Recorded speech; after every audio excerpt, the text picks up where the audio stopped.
Welcome. I'm Kinetic Symphony.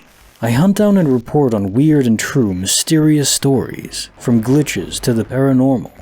Would you like even more content? Here's my Patreon. Now onto the stories. Case file number 1288, written by Spetsy55. My impossible Odyssey, surviving for 3 days in 114 Fahrenheit heat. I was living in a very rural mining town called Mount Isa City.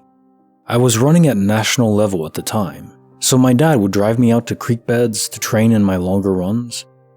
We decided to go on a new creek about 1 hour drive away. I made the mistake of following this dry creek for an hour run that turned at 90 degrees. It was so hot by that time, and I was so thirsty.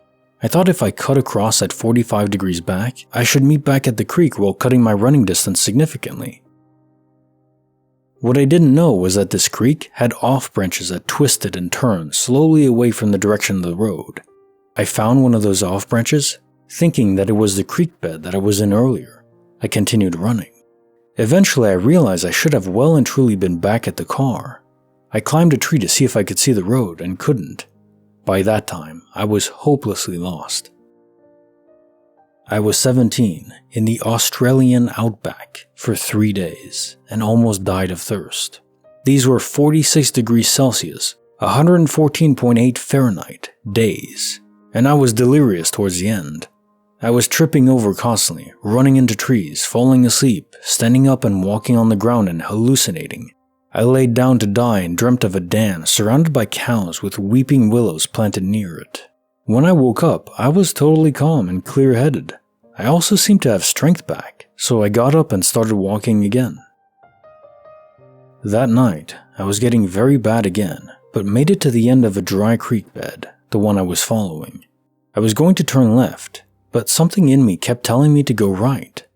I walked maybe an extra 1 kilometer and walked straight into the water. I was that bad that it was up to my waist in it before I realized I was in water. That night, I drank and kept falling asleep.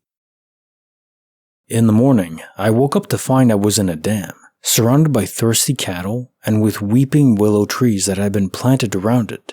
To this day, I now believe in a higher power because it was identical to my dream.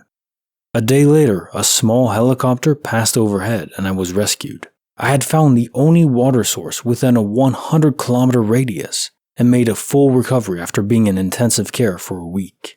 Case notes file 1288. My impossible Odyssey, surviving 3 days in 114 Fahrenheit heat. The part where you describe collapsing and then waking up again with renewed vigor reminds me of the scene in Lord of the Rings. Frodo is completely drained and crashes down, just after fighting, Shelob, only to be in a gentle forest clearing, with Lady Galadriel there to infuse hope into him, again, purpose. Now, she probably wasn't really there, it's just in his mind, but it's basically the same thing that happened to you, in real life. Now, maybe this was a guardian angel, and if it was, maybe your guardian angel wasn't as powerful as Galadriel, but still, they have your back. What a truly incredible adventure that was. And I've had some rather crazy roaming journeys myself, but nothing even come close to this. Curious though, if it was a pasture grazing with cattle, I guess it would be hard to find like the farmhouse. I don't know how big of an area that is, and you were out of it, so you just got water to survive and then a helicopter found you. Damn, that's incredible. Creepy file number 119, written by LeaseBaby6253. My unexplained naked midnight run. When I was 12, I traveled to England for 3 weeks with a group called People to People. During the last week there, we were back in London at some hotel that I vaguely remember still having fire escapes on the outside windows of the rooms. Around bedtime, the chaperones would make sure we were in our rooms, then put tape on the outside of the doors. This was their way of seeing if we had snuck out at any point. Me and my roommate that night, Ryan, went to sleep as normal after the room check. Then I wake up in the middle of the night, it's dark, but I'm naked now. Which wouldn't be alarming typically because I've been known to undress while sleepwalking. Somewhere deep down in me though, I was scared, dreadfully scared, like my life was in danger, so I ran. I ran through the hall, completely naked, and without looking at the room numbers, somehow I knew I was on the wrong floor of the hotel. I take the elevator to my floor, find my room, and the tape is still on my door. Ryan answers and is very confused. He doesn't know how I got out of the room, and neither do I. I put on my PJs and go to sleep. I thought it was a dream. I woke up with a different shirt on though. The first thing out of Ryan's mouth was, "How did you get out of the room last night?"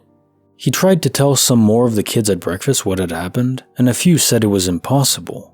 I did not want to pursue telling anyone about it, so I told Ryan to let it go. He seemed irritated by that. I still have no idea exactly how I got out of the room, or whose room I woke up in. The only person who would know anything is Ryan, but there was no social media in 2005, and now I've forgotten his last name. Still messes with me daily, decades later. Creepy file number 119. My unexplained naked midnight run. So, the second time you woke up after coming back from the naked escapade through the hotel, you had on a different shirt? It does sound like you sleepwalk a lot, but does that explain it all? Did you sleepwalk down through the fire escape into someone else's room in an empty bed? Maybe it was an unoccupied room? Something about that doesn't connect though. I mean, there would be a lock on the window, no? From the outside? So even if it was vacant, you shouldn't have been able to get in. I mean, you're not lock-picking the window while sleepwalking. Naked too. But it's a weird confluence of events, isn't it? On a side note, I'm glad that I'd never been a sleepwalker. That'd be terrifying in its own right. Going to bed, never knowing where you'd end up, maybe in the middle of the road on the edge of a cliff. Just crazy. I guess it's still a reflection of your own actions, your subconscious taking over. I don't know what I'd do. I guess a lot of pranks. I'd wake up and the whole house is booby-trapped with pranks. Bonus file written by Nectarine Dew 8903. From balloons to military nightmares. I've had some strange experiences throughout my life, as we all have. Everyone gets truly creeped out by something at least once in their lives, but this one is the most memorable for me. The one that stands out as different from their others, more concrete. This is the only time I've ever seen something with my own eyes. This happened about 22 years ago. I was 8 years old. Me and my little brother lived with my father in North Alabama. My mother lived with her mom in Chickamauga, Georgia. We didn't really get to see my mom much due to issues my dad had with her. General irresponsibility on her part sometimes. Anyways, Chickamauga, Georgia is where the first part of the Civil War was fought, resulting in the most significant Union defeat in Western theater. There is a large area of Chickamauga that is a park now. I mean, it's huge. Well, my grandma, my mom's mom, lived right on the edge of the battlefield area. We didn't really know this or comprehend this at the time, because it was just common knowledge around the area. No one really talked about it. People would take their kids there to fly kites on the huge fields, or to see a big tower you could climb up. Well, we had a party for my cousin at my grandma's house. It was specifically Christmas time, because my grandma had her tree up in the living room. We were there for a visit and to spend the night. Everyone had a good time, and it started getting late, so my mom had pulled out the couch in the living room, and that was where me and my little brother were going to sleep. My cousin slept on the floor in front of the bed. I went to sleep and woke up in the middle of the night feeling strange. I couldn't move. Well, if I could move, I was too scared to move. I remember that. The Christmas tree was gone, and in its place stood a ruddy, rugged-looking old-timey soldier with his long gun at his side in a military-like position. He was just staring straight ahead. His attire also looked old. Those were my thoughts as an 8-year-old. He didn't move, and I also didn't move. The thing is, I don't remember what happened. I don't remember if it went away or if I fell back asleep, but I remember I turned over and my little brother's head was a dog's head in the bed beside me. Like straight up looked exactly like a dog's head. That was the strangest experience of my entire life. I have no idea what happened that night. One thing I do remember, as I have been trying to debunk this in my mind, is that we had been blowing up balloons earlier in the evening for my cousin's party. I could have just blown up too many and got dizzy, and it caused me to have weird dreams or something. I don't know. It was so weird. Case notes for the bonus file. From balloons to military nightmares. Given that the tree was replaced by this ghost, I'd say it was a spiritual interfacing event, where the spirit taps directly into your brain to make you conjure up certain images of him. Perhaps you saw your brother as a dog because a soldier had a pet at the time. Maybe not for battle, just as a life companion. His way to pop in, say hello, show you his dog. I think these events can be amplified by our mindsets too. Our mental and spiritual energies attune given proximity with each other and sharing similar thoughts, as would happen on a holy holiday like Christmas. Maybe a lot of people were thinking about the battle too. But I think this would call for positive spirits, not negative ones.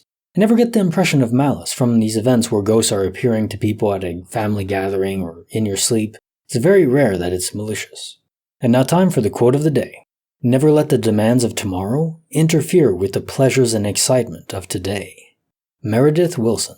So there is something to be said with this, not taken to an extreme, because if you only live for today, then tomorrow will probably be rather unpleasant. But if you only live for tomorrow, then what's the point in never living? You're always living for the next day and never enjoying life. So there's, again, always a balance, right? You want to take pleasure in the things of today, and I try to just take pleasure in the simple thing. Going on a walk, a beautiful sunrise, Mr. Ben tugging me along, great food. What more can you need? I need pie is what I need. Blueberry pie. Yes. Like the video for blueberry pie and all that other good stuff.